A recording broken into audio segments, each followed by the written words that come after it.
안녕하세요. 저는 서울 강동구에 살고 있는 50대 후반의 여성입니다. 평소에 운동을 하면서 여기에 올라오는 사연을 듣는 게 저의 몇 안 되는 낙이라고 할 수 있었는데요. 가끔씩은 세상에 저런 인간들도 다 있구나, 저런 일도 있을 수가 있구나 하는 사연들도 제법 있었죠. 그러면서 한편으로는 나는 그래도 저런 사람들에 비하면 평범하게 사는 편이라는 생각도 자주 했었습니다. 그런데 그랬던 제가 여기에 사연을 보내게 되는 날도 오게 됐네요. 얼마 전 저는 살면서 상상조차 해본 적이 없었던 기가 막힌 일을 겪었습니다. 이렇게밖에 설명할 수가 없나 싶기도 하지만 막상 당해보니 기가 막히다는 표현 외에는 다른 말을 할 수가 없더라고요. 그건 이 집에 시집을 온 지 3년이 되어가는 저희 며느리에 관한 일인데요. 그 아이에게 저희 식구들 모두가 뒤통수를 제대로 맞아버렸거든요. 며느리는 평소에 아들과도 너무나 사이가 좋았고 저에게도 요즘 세상에 이런 애도 있구나 싶을 정도로 잘해주던 아이였어서 그 충격과 배신감이 더 컸던 것 같습니다. 지금은 모든 일이 다 정리되었고 아들도 마음을 어느 정도 추스른 것 같기는 하지만요. 그래도 아직까지는 그때 그 일만 생각하면 심장이 쿵쾅거리면서 호흡이 가빠질 정도로 혈압이 오르기는 합니다. 오늘은 저희 식구들 모두 깜빡 속이며 온 집안을 뒤집어지게 만든 그 사연을 여러분께 들려드릴까 합니다. 시집살이.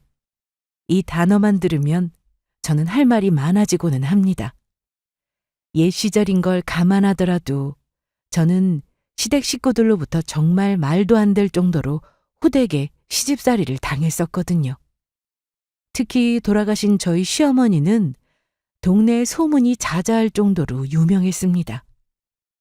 시어머니가 저를 마음에 들어 하지 않으셨다는 사실 하나만으로 저는 그 집안에서 거의 죄인이나 마찬가지였어요. 이유는 저희 친정이 가난하다는 것이었습니다. 시아버지는 자수성가한 사업가였고 시어머니는 살던 지역에서 이름께나 날리던 집안의 외동딸이었다고 하더라고요. 시아버지가 어느 정도 자리를 잡으며 성공할 때까지는 처가의 도움을 많이 받았을 거고요. 시부모님은 아들이 본인을 따라 사업을 물려받고 본인들처럼 여유로운 처가를 만나 사업을 원만하게 더 키워내길 바라셨어요. 하지만 남편은 계속 공부해서 학자가 되기를 원했고 박사를 마친 뒤 나중에는 대학 교수가 되었습니다. 시어머니는 그걸 두고 돈은 안 되고 허울 뿐인 명예직이라고 하셨고요. 어쨌든 남편은 대학 시절에 같은 학교 후배였던 저를 만나 연애를 시작했고 집안에서 숱하게 가져오는 부잣집 여식들과의 선자리도 모두 거절한 채 끝내 저와 결혼을 했습니다. 당연히 시댁에서는 반대가 어마어마했죠. 저도 전액 장학금을 받은 게 아니었다면 당장 공장에 들어가야 했을 정도로 집안이 가난했거든요. 그나마 저희 아버지가 아무리 가난해도 하나밖에 없는 딸 자식 공부는 시켜야겠다며 허락을 해주신 덕분에 대학을 갈 수 있었던 거고요. 그래도 학교를 졸업한 후에 저도 나름대로 성공한 여성이라고 할 수 있었습니다. 별 어려움 없이 사람들이 좋다고 하는 회사에 취업을 했고 밖에서는 인정도 받으면서 일을 했거든요. 그래도 시어머니의 분은 여전히 풀리지 않으셨나 봅니다. 저만 보면 아주 못 잡아먹어서 안달이 난 사람처럼 제 행동이나 말 한마디마다 역정을 내고는 하셨어요. 특히나 제가 견디기 힘들었던 것은 주로 식사 문제였습니다. 너는 어떻게 된 애가 시집 온 지가 언젠데 아직도 음식에 가나나를 제대로 못 맞춰? 죄송해요, 어머님. 입맛에 안 맞으세요? 국은 맑고 슴슴하게 끓이고 찌개는 깊은 맛이 나게 끓이라고 몇 번을 말했니? 네가 한번 먹어봐라. 이게 어디 사람 먹을 음식인지. 간을 한다고 했는데 제가 다시 끓여올게요. 이 집안에는 규칙 아닌 규칙이 있었습니다. 그건 아무리 바쁘더라도 모든 식구들이 한자리에 모여서 꼭 아침 식사를 해야 하고 그 아침은 반드시 며느리가 차려야 한다는 것이었어요. 그 며느리가 직장을 다니는지 아닌지는 전혀 고려할 사항이 아니었고요. 집에는 평소에 집안일을 해주시는 도우미 아주머니들이 두 분이나 계셨지만 아침 식사만큼은 전혀 관여하지 않았습니다. 덕분에 저는 전날 늦게까지 야근을 하거나 아침에 아무리 바쁘더라도 새벽같이 일어나 1시간 넘게 아침 준비를 해야 했는데요. 문제는 저희 시어머니의 입맛을 맞추는 게 정말 보통 일이 아니었다는 것이었습니다. 솔직히 저는 음식 솜씨가 나쁜 편이 아니었어요. 오히려 어디 가서 식당을 차려도 되겠다며 맛있다는 소리를 종종 들을 정도였는데요. 하지만 시어머니 앞에서는 어림도 없는 이야기였죠. 시어머니는 거의 사나흘에 한 번꼴로 정말 혼이 쏙 나갈 정도로 야단을 치시고는 했습니다. 하지만 음식은 시작이었어요. 시집을 온 이후부터 마치 관객들에게 선을 보이는 연예인이라도 된 것처럼 시어머니는 사사건건 저에 대해 간섭을 하고 트집을 잡으셨어요. 옷 입은 것부터 시작해서 가방과 구두, 액세서리, 머리 모양, 화장하는 것에 이르기까지 전부 다요. 너 화장이 왜 그렇게 진하니? 머리 모양은 또 그게 뭐고? 별로 진하지는 않은 것 같은데요. 시애미가 그렇다면 그런 줄 알지 어디서 버릇없게 따박따박 말대답이야? 밖에 나가서 사람들 붙잡고 한번 물어봐라. 결혼한 여자가 어디 너처럼 하고 다니는지. 저를 더 힘들게 했던 건 시어머니의 트집에 딱히 기준이 있는 것도 아니었다는 것이었습니다. 어떤 날은 화장이 진하다고 말씀하시고 어떤 날은 또 화장 좀 제대로 하고 다니라며 벌컥 화를 내시기 일쑤였거든요. 어느 장단에 맞춰야 할지 모르겠다는 말이 딱 이럴 때 쓰는 말이었습니다. 심지어 남편이 돈 안 되는 교수가 되겠다는 것도 다 옆에서 제가 바람을 넣어서 꼬신 게 아니냐고도 하시더라고요. 그래도 저는 시간이 흐르면 시어머니의 구박도 나아질 거라고 생각했습니다. 그럴수록 제가 더 노력하고 제가 더 나아지는 모습을 보여드리면 시어머니도 언젠가는 마음의 문을 열고 저를 받아들이실 거라고 믿었죠. 하지만 그건 완전히 오산이었습니다. 심지어 시어머니의 구박은 첫째 아이가 태어나고 나서 더더욱 극에 달하고 있었어요. 다름이 아니라 첫째 아이가 딸이라는 이유였죠. 네가 이 집안 대를 끊어먹으려고 아주 작정을 했구나. 아들 하나만 낳으라고 그렇게 귀에 못이 박히도록 이야기를 했는데 시애미 말을 아주 귓등으로도 안 듣는구나. 그게 무슨 말씀이세요, 어머님? 아들을 낳는 게 제 마음대로 되는 것도 아니고요. 듣기 싫다! 쓸모없는 계집애를 낳아서 어디다 쓴담? 몸조리도 제대로 못한 채 산후통에 시달리고 있는 저에게 시어머니는 하루에도 몇 번씩 찾아와 저런 말씀을 하시고는 했습니다. 제 품 안에 안겨 잠들어 있는 딸아이 앞에서 땅이 꺼져라 한숨을 푹푹 내쉬면서요. 제가 구박을 받는 것은 참을 수 있었지만 딸아이 앞에서까지 저런 말씀을 하시는 건 정말 참을 수가 없더라고요. 그것보다도 더 야속했던 것은 남편이었습니다. 시어머니의 행동을 뻔히 보고 듣고 있으면서도 옆에서 한 번도 거들어주지 않았거든요. 그저 시어머니가 한바탕 하고 돌아간 뒤에 조용히 울고 있는 제 뒤에서 어머니 말씀을 너무 속상하게 듣지 말라는 그 말 한마디씩을 겨우 할 뿐이었습니다.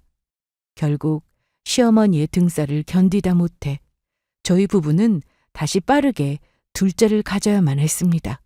그리고 그 둘째가 아들로 태어나고 나서야 간신히 딸 낳았다는 구박이 조금 사그러들었죠. 지금 생각하면 정말 말도 안 되는 일들의 연속이었습니다. 하지만 저 때만 해도 이런 시집살이를 당하면서도 어디 가서 하소연 한번 못하던 시절이었어요. 시집살이를 못 견뎌서 이혼을 한다는 건 더더욱 말도 안 되는 일이었고요. 참 울기도 많이 울었던 시절이었습니다. 그리고 저는 그때 속으로 다짐했어요. 나중에 제 며느리가 들어오게 된다면 정말로 잘해주겠다고요. 시집살이 같은 말은 꿈에도 상상할 수 없을 정도로 정말 제 친딸처럼 잘 대해주고 며느리와 사이좋은 시어머니가 되겠다고 말이에요. 세월이 흘러 두 아이들도 모두 어느새 30을 훌쩍 넘긴 나이가 되었습니다. 큰딸은 일찌감치 외국으로 시집을 갔어요. 아빠처럼 공부만 하는 사람은 싫다고 하더니 꼭 제 아빠 같은 남자를 만났더라고요. 미국에서 박사를 마치고 그곳에서 대학 교수를 하는 사위와 결혼을 했거든요. 그래서 몇 년에 한 번 한국에 들어오는 것을 제외하고는 얼굴을 보기가 힘들게 되어버렸죠.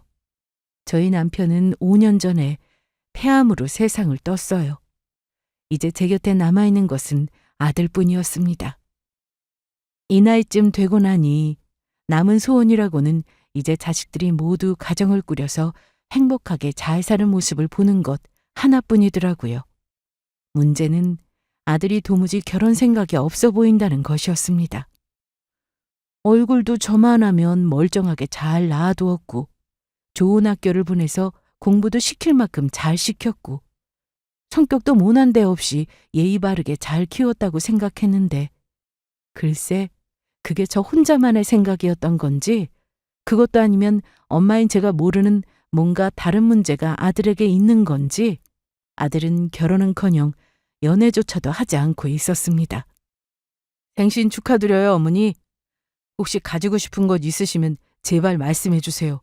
여쭤보고 사려고 아직 선물을 못 골랐어요. 선물 같은 건 됐고 대신에 엄마가 소원은 하나 있어. 보나마나 또 장가가라는 말씀이시겠죠 뭐. 그거만 빼고 들어드릴게요. 아유, 내가 속이 터져서 정말. 너희 누나는 대학도 졸업하기 전에 시집가고 싶다고 난리를 쳐대서 속을 썩이더니 너는 반대로 결혼을 안 하겠다고 버텨서 속을 썩이니? 그래도 하나라도 결혼했으니 다행 아니에요?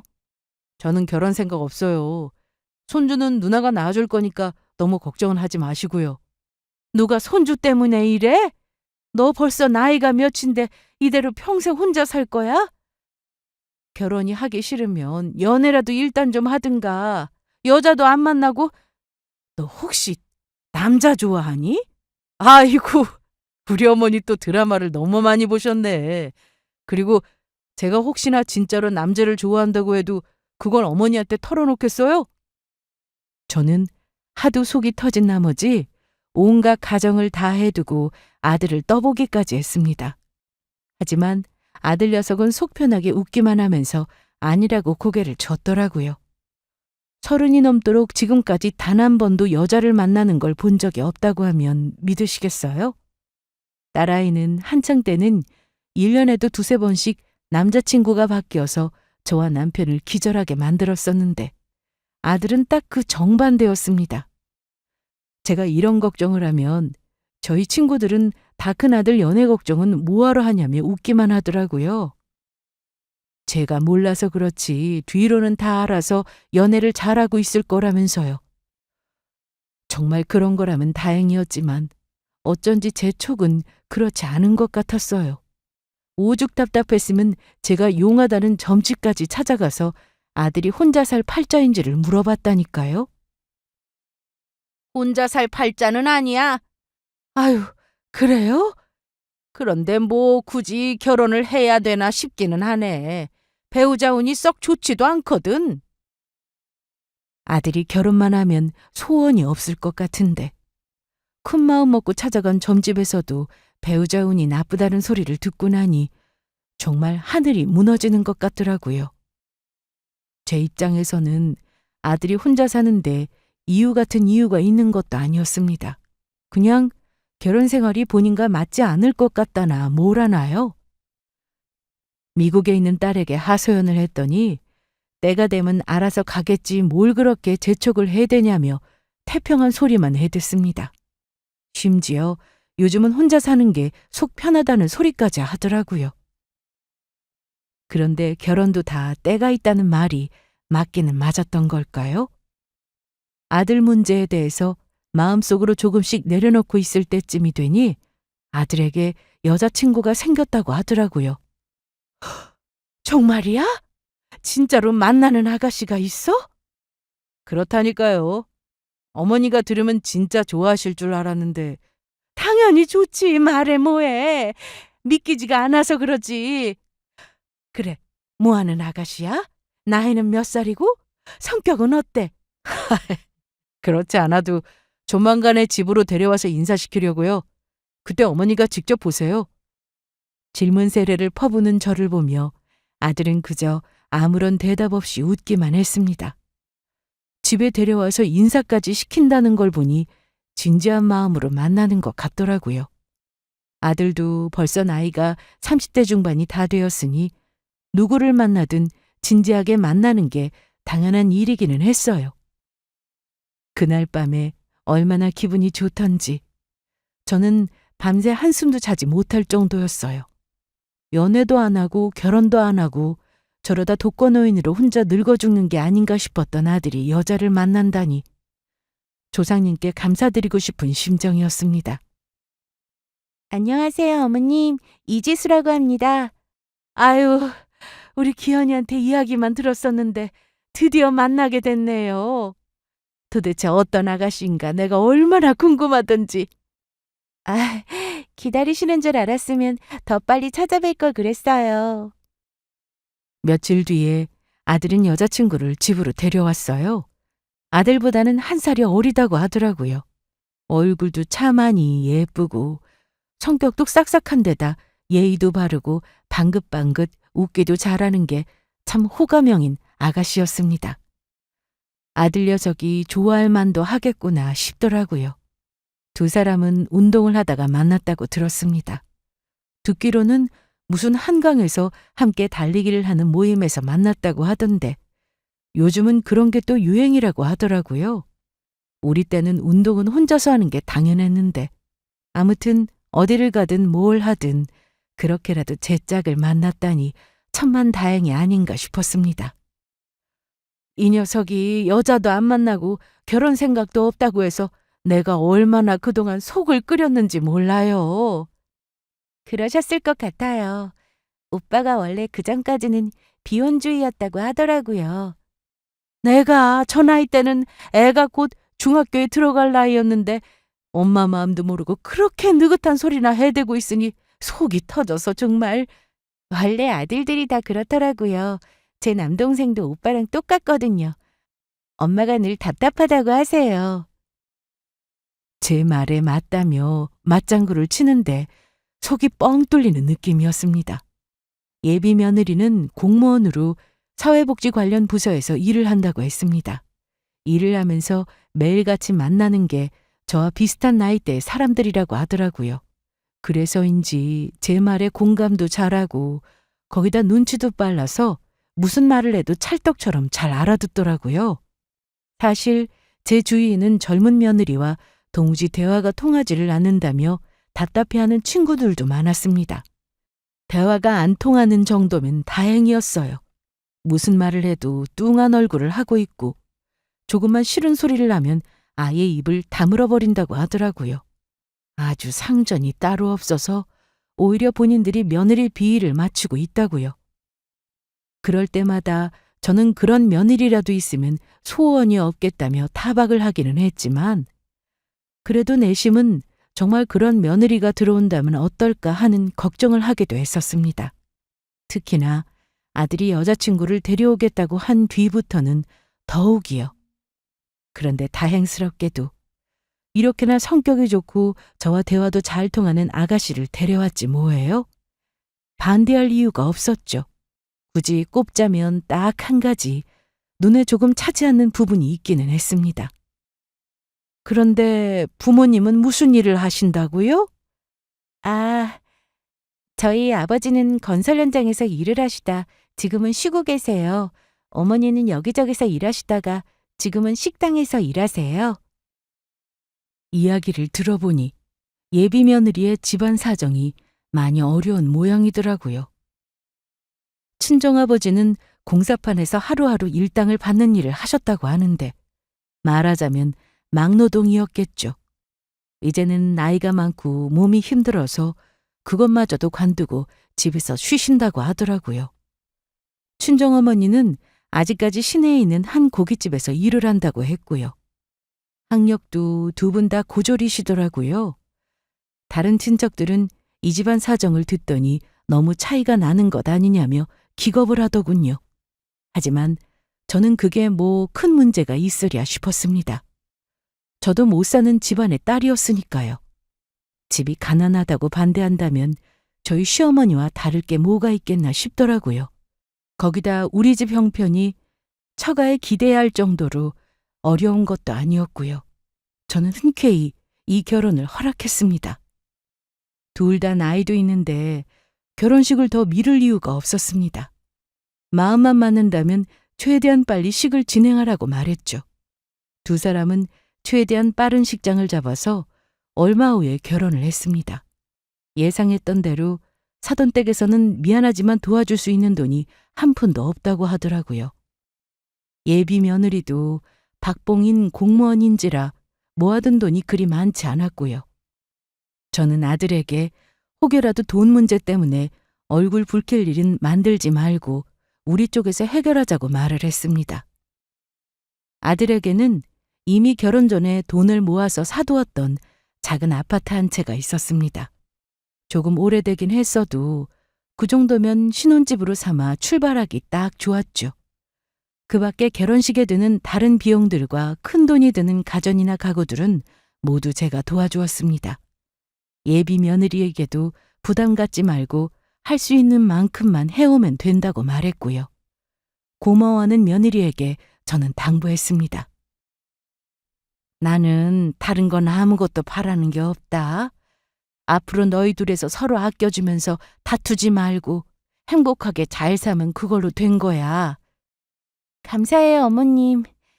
제가 앞으로 정말 잘할게요. 어이구, 말만 들어도 내가 더 고맙구나. 앞으로 잘하겠다는 그 말처럼 시집온 며느리는 정말로 저에게 참 잘했습니다. 아들에게 잘하는 건 말할 필요도 없었고요.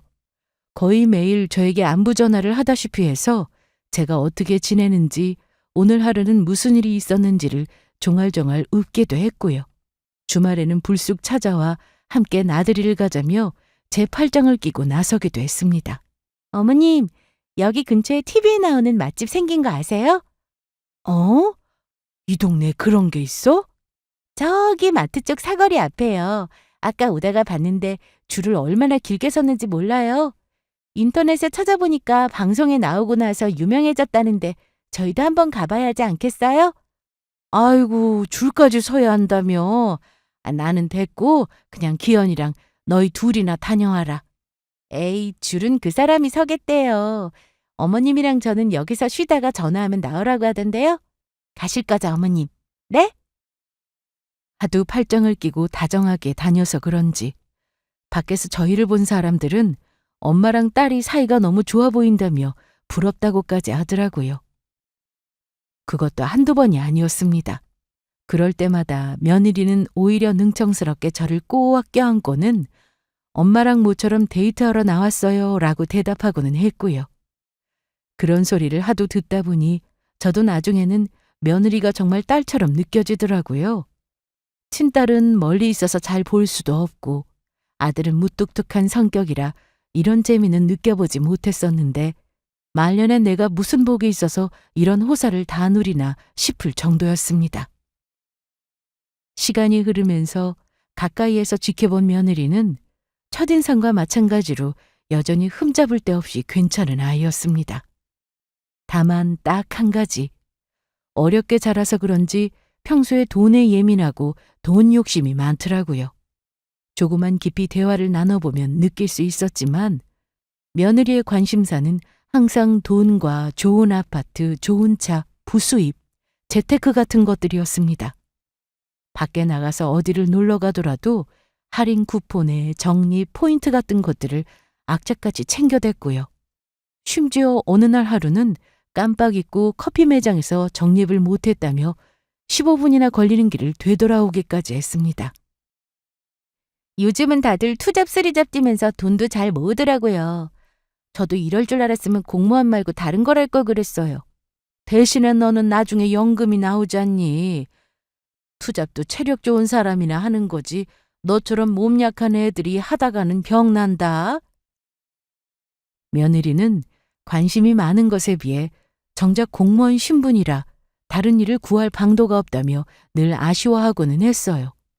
제가 옆에서 지켜봤던 바로는 애가 딱히 사치를 하는 것도 아니고 무력이 많은 것도 아니었는데 왜 저렇게까지 돈에 목을 매는지 모르겠더라고요. 아들이 벌어다주는 돈이 부족한 건가 싶기도 했고요. 그래도 낭비벽보다는 차라리 돈 욕심에 알뜰하게 사는 게 낫겠다 싶은 생각도 들었죠. 그런데 최근에 들어서는 화제가 조금 바뀌어갔습니다. 그건 손주의 조기 유학에 관한 이야기였어요. 1년 전에 아들 내외는 귀여운 딸을 얻었거든요. 손녀딸은 눈에 넣어도 아프지 않을 정도로 예쁜 아이였습니다. 손주를 보고 나니 비로소 제 인생의 행복도 모두 다 완성이 된 것 같은 느낌마저 들더라고요. 나이가 들어서 그런 건지는 모르겠지만 자식을 키울 때와는 또 다른 느낌이었습니다. 요즘 저의 행복은 매일 며느리가 보내오는 손녀딸의 사진과 동영상을 보면서 하루를 시작하는 것이었죠. 그리고 매주 주말마다 손녀딸을 데리고 오는 아들 레에와 함께 시간을 보내는 것이었고요. 그런데 어느 순간부터 며느리가 조기 교육의 어려움에 대해서 토로하기 시작하더라고요. 먼저 아기를 낳은 친구들 이야기 들어보니까 영어는 어릴 때부터 잡아야 한다고 하더라고요. 나중에는 수학 가르치느라 영어 공부에 따로 할애할 시간이 없다고요. 애가 몇 살이나 됐다고 벌써부터 영어 공부를 시켜? 아니에요, 어머님. 요즘은 태어나서부터 시작하는데요. 어리면 어릴수록 아이가 언어를 받아들이는 게 쉽다고 하더라고요. 아무리 늦어도 4세 이전에는 시작해야 원어민이랑 동일한 수준으로 외국어를 구사할 수 있다고 하고요. 그래서 미국에 보내고 싶은 거야? 네. 형님도 미국에 계시잖아요. 너무 부러워 죽겠어요. 조카들은 자연스럽게 영어를 잘할 거 아니에요? 말하는 걸 들어보니 아무래도 단 1, 2년이라도 미국에 꼭 가고 싶은 모양이었습니다. 하긴 저도 잘 사는 친구들에게서 며느리들이 손주들 조기 유학을 보내야 한다며 벌써부터 난리라는 한탄을 듣기는 했었어요. 그런데 그게 제 이야기가 될 줄은 몰랐죠. 하지만 아들 내외의 벌이로는 미국 유학은 어림도 없었습니다. 결론적으로는 제가 도와줘야만 가능한 일이었죠. 친구들에게 이야기를 했더니 그렇게 가고 싶다고 난리면 그냥 도와주라고 하더라고요. 보니까 계속 유학 타령할 것 같은데 여유되면 그냥 한번 보내줘. 나 죽고 나서 유산으로 줘봐야 고마워하는지도 모를 일이지. 살아생전 도와주고 고맙다는 소리 들어. 그래, 유산으로 주면 세금으로만 뜯기는 돈이 얼마야? 어차피 중요할 거 아니야? 그러게, 내 며느리 같으면 괘씸해서라도 안 줄 텐데 너희 집 며느리는 너한테 그렇게 잘한다며? 친구들의 말도 일리가 있기는 하더라고요. 벌써 몇 달째 조기 유학 타령을 하는 걸 보니 지금은 며느리기에 다른 이야기가 눈에 들어오지 않는 것 같았습니다. 구성격에 한번 꽂힌 일이면 기어이 해야 직성이 풀릴 것 같아 보이기도 했고요. 아들에게 넌지시 떠보니 본인도 난감한 얼굴이더라고요. 가면 좋기야 하겠지만 하면서 말끝을 흐리는 걸 보니 제 마누라 의견에 일정 부분은 동의하는 것 같아 보였고요. 저는 고민한 끝에 손주 유학을 보내줘야겠다는 결론을 내렸습니다. 며느리는 당연히 뛸 듯이 기뻐했고요. 일단 당장은 그 정도의 현금이 없어서 시간이 조금 걸린다고 말했죠. 어차피 유학에 필요한 수속도 해야 하니까요. 그렇게 결정을 내린 이후로 며느리는 그 전보다도 더욱 살갑게 연락을 해왔습니다. 솔직히 속 보인다 싶어 웃음이 나기는 했지만 그래도 저에게 잘하던 아이였으니 그냥 웃어넘길 수준이었죠. 세금 문제도 의논하고 이것저것 서류 처리를 하다 보니 시간은 잘도 흐르더라고요. 어느새 해가 바뀌어 설날이 되었습니다. 추석도 거의 끝나서 이번 명절만 지나면 마련한 돈을 며느리에게 줄 수 있을 것 같았죠. 명절 분위기는 더없이 좋았습니다. 미국에 있는 딸내와 영상통화도 하고 앞으로 어떻게 할지 조언을 듣기도 했고요. 아들내와 손녀와 함께 맛있는 음식도 만들어 먹고 영화도 보면서 즐거운 시간을 보냈죠. 이틀을 꼬박 본가에서 시간을 보낸 후에 아들내외가 집으로 돌아간 그날 밤이었습니다. 갑자기 제 핸드폰으로 전화가 걸려오길래 받았더니 며느리더라고요. 무슨 일이야? 벌써 도착한 건 아닐 테고. 어머님, 제가 핸드폰을 어머님 댁에 두고 온 것 같아서요. 아마 작은 방 어딘가에 있을 텐데. 핸드폰을 한참 찾았던 모양인지 며느리의 목소리는 전에 없이 다급해 보였습니다. 그 말에 아들내외가 묵던 작은 방에 들어갔더니 아니나 다를까 핸드폰 하나가 침대 옆에 떨어져 있더라고요. 핸드폰을 찾았다는 제 말에 며느리는 한숨을 길게 내쉬었어요. 어머님, 핸드폰은 내일 찾으러 갈게요. 그 애는 내일 아침 일찍 출근이라서 지금 돌아가기는 좀 그래서요. 그래, 알았다. 내가 잘 챙겨두마. 걱정 마라.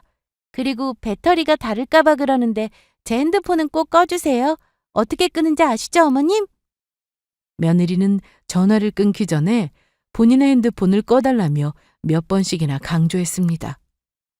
핸드폰이야 제가 충전을 해주면 되는 것인데 충전을 해두겠다고 했더니 번거롭게 그럴 필요가 없다며 어차피 연락이 올 때도 없으니 그냥 꺼달라고 하더라고요. 요청이 조금 이상하다 싶기는 했지만 그냥 그런가 보다 하고 넘겼죠.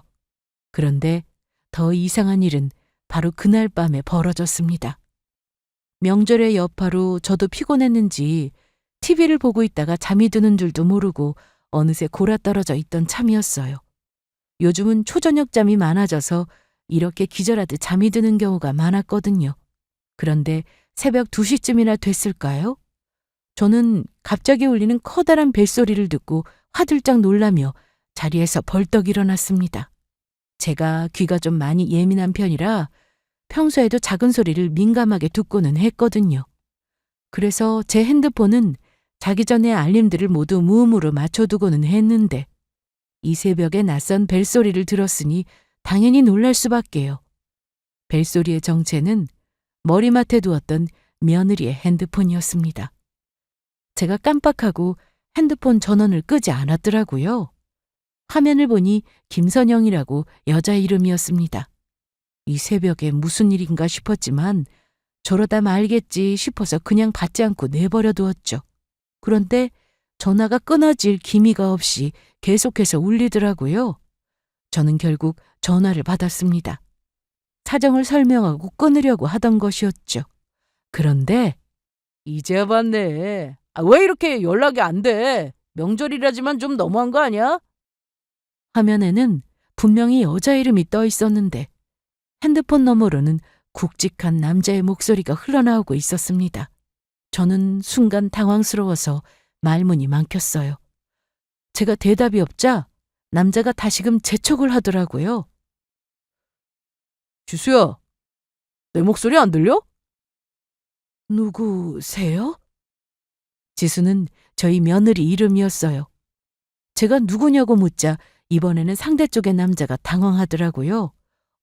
하고는 머뭇거리더니 잘못 건 것 같다며 전화를 끊어버리더라고요. 잘못 걸었다기에는 며느리 이름까지 똑바로 부르고 있었는데 말도 안 되는 소리였죠. 저는 그날 밤 거의 뜬 눈으로 새벽을 보냈습니다. 아무래도 느낌이 이상했거든요. 이튿날 아침 9시도 되기 전에 며느리가 혼자 택시를 잡아 타고 저희 집으로 돌아왔습니다. 아들은 출근을 했다고 하더라고요. 핸드폰 때문에 이렇게 일찍 온 거니? 네? 네. 아무래도 핸드폰 없으니까 너무 불편해서요. 제가 정신이 이렇게 없더라고요. 어제는 집이 거의 다 와가서 알았어요. 확실히 다급해 보이기는 하더라고요. 이 시간에 벌써 여기까지 온 걸 보면 말이에요. 제가 꺼둔 핸드폰을 얼른 주머니에 집어넣으려는 며느리에게 저는 침착하게 물었습니다. 그런데 선영이가 누구니? 네? 선영이라고 전화 왔더라고. 그런데 받으니까 남자 목소리던데? 저는 그 순간 며느리 얼굴이 확연히 굳는 걸 보았습니다. 하지만 순간적으로 눈까지 커졌던 것도 잠시, 며느리는 곧 웃으면서 아무렇지도 않게 대답하더라고요. 선영이 제 친구예요. 걔 남편도 저랑 친구라서요. 명절이라고 선영이 폰으로 같이 안부 전화했었나 보네요. 그러니? 내가 어제 깜빡하고 전화를 안 껐지 뭐야. 받았더니 웬 남자 목소리인가 싶어서. 어머, 어머님 주무시는데 깜짝 놀라셨겠어요. 그럴까봐 제가 핸드폰 꺼달라고 말씀드렸던 건데. 며느리는 마치 이런 상황까지 다 예상을 했다는 듯 천연덕스럽게 말했습니다. 그리고는 모처럼 아침 일찍 만났으니 근처 식당에 나가서 함께 브런치라도 먹자며 제 옆을 파고들더라고요.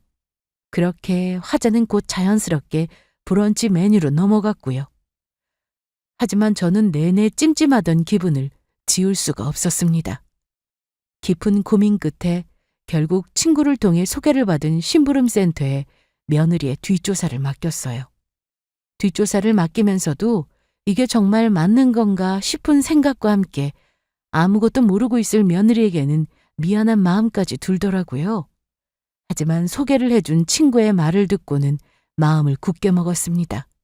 만약 내 생각이 사실이 아니더라도 일단 의심이 든 이상은 아니라는 증거가 필요하다고요. 제 친구도 딱 1년 전에 심부름센터를 이용해 지금은 이혼한 전 남편의 상간녀를 잡아내게 되었거든요. 저를 포함한 친구 몇 명만이 알고 있는 사실이었죠. 그때도 참 충격적이었는데 불과 1년도 지나지 않아서 제가 이런 상황에 놓이게 될 줄은 꿈에도 몰랐죠.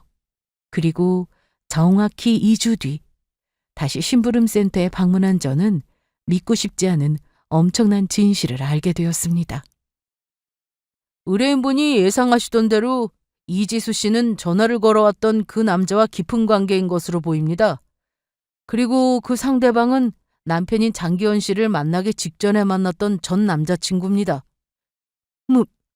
뭐라고요? 이쪽이 전 남자친구인 박명훈 씨 사진입니다. 두 사람은 2년간의 교제를 해오다가 박명훈 씨의 사업이 망하면서 헤어지게 되었고 그 후에 이지수 씨는 아드님과 만나서 결혼을 했습니다. 하지만 결혼 후에 다시 박명훈 씨와 연락이 닿아서 몰래 만나고 있었고요. 심부름센터 직원이 보여준 증거들은 누가 봐도 확실할 정도였습니다. 다정하게 안고 데이트를 하고 있는 사진부터 시작해서 일정이 있다며 거짓말을 하고 단둘이 미래를 즐기고 있는 사진들도 넘쳐났죠. 심지어 손녀딸을 데리고 셋이서 만난 사진도 있더라고요.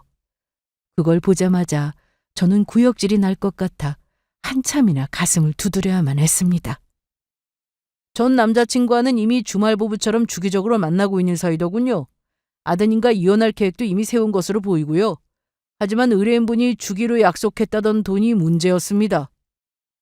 며느리는 결혼 후에 우연히 재회하게 된 전 남자친구와 지속적으로 만나는 사이가 되면서 다시 새 살림을 차리기로 결심을 했습니다.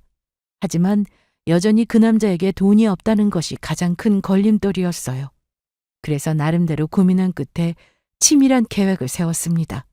그건 바로 저에게 손녀딸의 유학자금을 받아서 떠난다는 것이었습니다. 아들은 한국에서 일을 해야 하니 함께 떠날 수 없었고 며느리는 미국에 가는 척하면서 그 남자와 살림을 차릴 생각이었겠죠. 너무나도 끔찍한 현실에 소름이 돋더라고요. 충격적인 사실은 거기서 끝이 아니었습니다. 그리고 손녀분도 아마 정황상 의뢰인분의 친손녀가 아닌 것 같습니다. 그럼 우리 손녀가 저 남자 애라는 말이에요? 네, 확실한 것은 유전자 검사를 해봐야 할 것 같습니다만. 순간 하늘이 새하얗게 변하면서 눈앞이 핑 돌더라고요. 저는 어지럼증이 인 나머지 뒷목을 잡고 소파에 몸을 기댔습니다. 직원이 가져다주는 냉수를 마시고서야 한참 만에 정신을 차렸어요. 제 목숨을 줘도 아깝지 않을 것만 같던 그 귀한 손녀딸이 사실은 내 친손주가 아니었다니 정말 믿을 수도 없고 믿고 싶지도 않은 일이었습니다.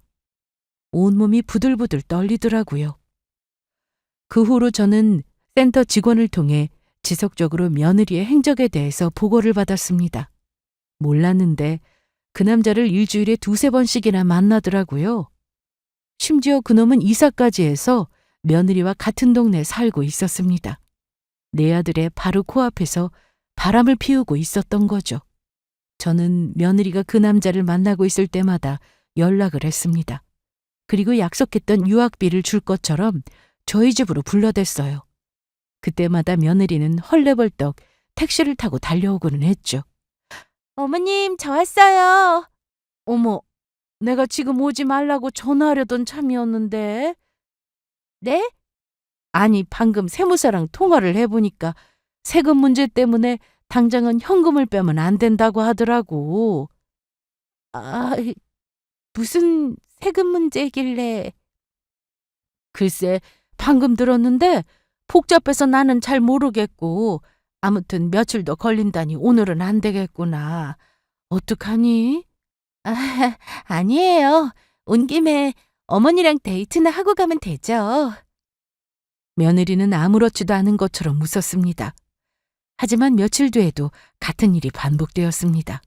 며느리가 또 그 상간남을 만나고 있길래 바로 제가 전화를 걸었거든요. 아니, 돈을 보내려고 은행에 왔는데 뭐가 이리 복잡하니? 보이스 피싱인지 뭔지 때문에 원래 얼마 이상 이체하려면 달라는 서류가 많다는데 시간 되면 네가 좀 올 수 있겠니? 네, 어머님. 지금 바로 갈게요. 며느리는 또 택시를 잡아타고 제가 있는 동네로 달려왔습니다. 하지만 저는 며느리가 거의 도착할 시간쯤에 다시 연락을 했어요. 아유, 내가 갑자기 급한 일이 생겨서 나가봐야겠구나. 아무래도 은행 볼 일은 다음에 봐야겠다. 네? 어머님, 저 거의 다 왔는데요. 어머, 이거 미안해서 어쩌니?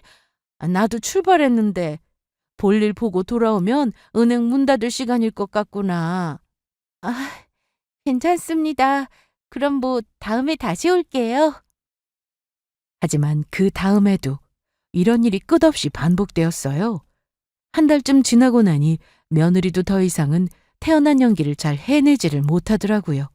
나중에는 제가 오라고 불러도 미적거리고 와서도 얼굴에 짜증이 가득했습니다.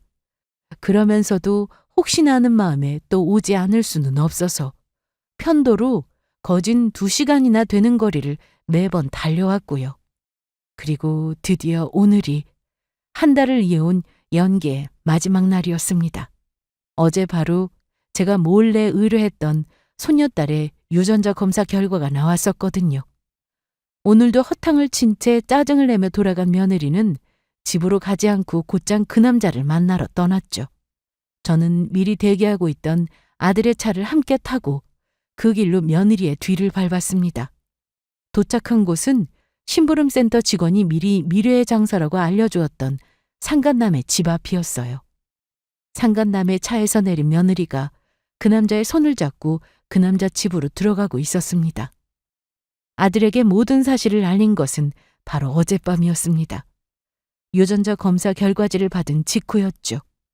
아들은 참담한 얼굴로 이 장면을 보더니 저더러 먼저 돌아가라고 말하더라고요. 저는 문제 생기지 않도록 차분하게 마무리 지으라는 말과 함께 먼저 집으로 돌아왔습니다. 그날 이후 아들과 며느리는 이혼을 하게 되었습니다. 지금까지 모았던 불륜 증거와 함께 끝내 이혼 소송으로 가게 되었고요. 저도 이렇게 충격적이었는데 아들은 얼마나 더 충격이었을까요? 심지어 상간남의 자식을 내 자식으로 키웠을 그 마음을 생각하면 자다가도 벌떡 일어나 가슴을 칠 정도였습니다. 법적으로 특히 문제가 되었던 부분도 남의 아이를 속여 키우게 한 부분이더라고요. 며느리는 1억에 가까운 위자료를 배상하고 맨몸으로 시집을 왔던 것처럼 그대로 아들네 집으로 쫓겨났습니다. 그토록 원하던 이혼을 시켜준 거죠. 그리고 그 남자도 상간남 소송을 통해서 몇 천만 원의 위자료를 배상했습니다. 그 후로는 둘이서 살림을 차렸는지 어떻게 됐는지는 알 수가 없네요. 기가 찬 것은 그 뻔뻔한 낙가죽으로 이혼하는 그 순간까지 아들에게 손녀딸 타령을 해댔다는 것이었습니다. 친자식은 아니라도 키운 정은 있잖아. 기어이 우리한테 위자료까지 다 뜯어내야겠어? 네가 그런 말을 할 자격이나 돼? 애한테 부끄럽지도 않아? 그나마 그 정이라도 남아서 이 정도까지만 하는 줄 알아. 솔직히 막판에 아들의 마음이 흔들릴까 봐 걱정을 했었는데 제가 우려하던 일은 없더라고요. 생각보다 아들이 받은 충격이 그만큼 컸다는 거겠죠. 벌써 몇 달이 흘렀지만 지금도 저는 가끔 그때의 일을 떠올리고는 합니다. 결혼 생각이 없었던 아들을 결혼하라며 닥달했던 게 문제였을까 하고요. 제가 사람 보는 눈이 없는 바람에 애초에 그런 아이를 며느리로 받아들이고 친딸처럼 예뻐라 했던 것도 문제였겠죠. 처음에는 온통 다 저의 잘못이었다는 후회만 들더라고요.